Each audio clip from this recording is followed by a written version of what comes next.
Hello everybody, thank you so much for clicking on this video. This is my new review and this one is for Kenneth Branagh's Dead on the Nile. And of course this is his next Agatha Christie adaptation after 2017 Murder on the Orient Express. In addition to director, Branagh returns to play Hercule Poirot. This time around he's on vacation and he winds up getting caught in a murder mystery that's unfolding in a river steamer traveling the Nile. Now, I found that Dead on the Nile delivers exactly what it promised: a star ensemble cast in an opening setting where a murder happens and everyone involved is a suspect. Now, I think Dead on the Nile is better than Murder on the Orient Express. It clocks in just over 2 hours.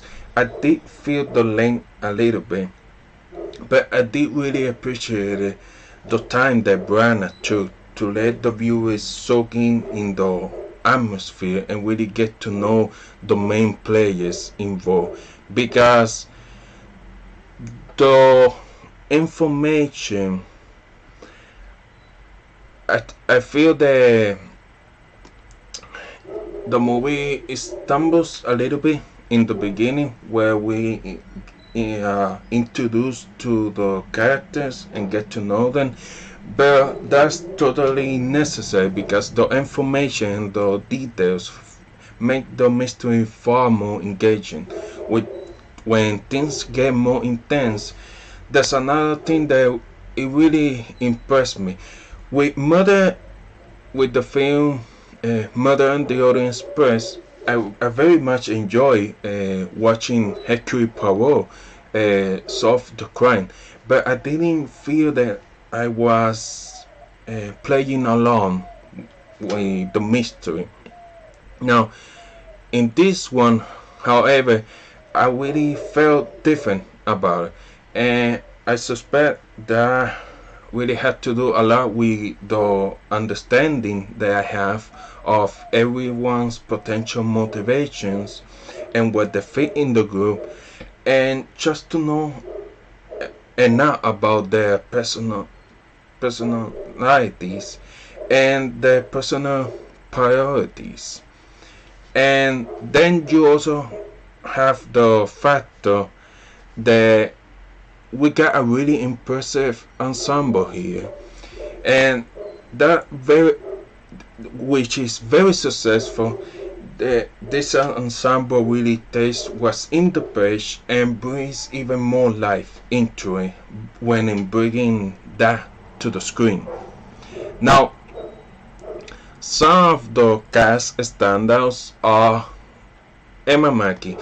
She shines alongside the biggest stars in the industry and also in a pretty significant production, and she's just effortless in her role, and she's got the seemingly effortless screen presence that makes her really pop up, even alongside heavyweights like Branagh or Gal Gadot, and she did an incredible job here.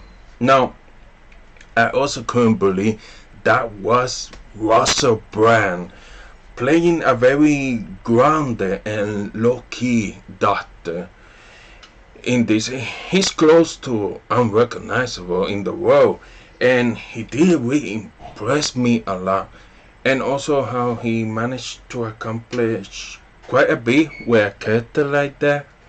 And he comes across like a warfare, but he also needs to raise suspicion also, which is very excellent. Now, the other one is Sophie Okonedo, who I love in everything she's in, and she basically tries to steal the spotlight every time she's on screen. I just love the energy that she brought into her role. A very successful jazz singer. And then is Branagh. Now, I love him more here. And in this one, I think that is because of his story and his performance. Once because of the vulnerabilities that it highlights in the characters here, and the addition of certain details from Poirot's past that made him as a person more three-dimensional to me. And then on top of that, the that information enhancing my experience while I was following him as he tries to solve this mystery. It just made it more engaging and more fun to watch.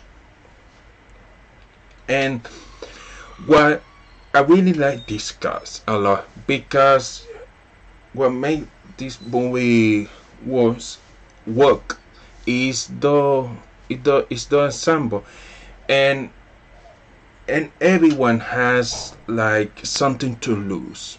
And I like what Kenneth Branagh did here, because everyone has motivations for the murder. And then he did some start with the clues and highlight them, and some great stuff he's doing with the camera, the way he filmed some scenes, and how long the camera was in that person or in that object. And some clues are very obvious, but others are not, and that really helps along with the mystery here. It really made it more enjoyable to watch on screen, as you also following him and trying to figure out who's the killer and solving the mystery. Now, I also had to give a big shout out to the cinematography here.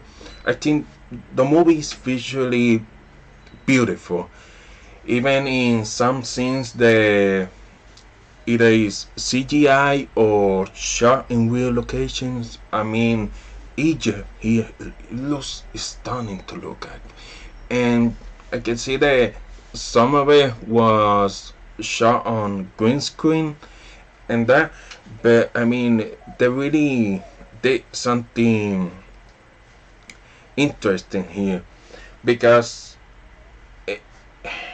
the way that Kenneth Branagh made this film, it really elevate the type of shots he used here to film.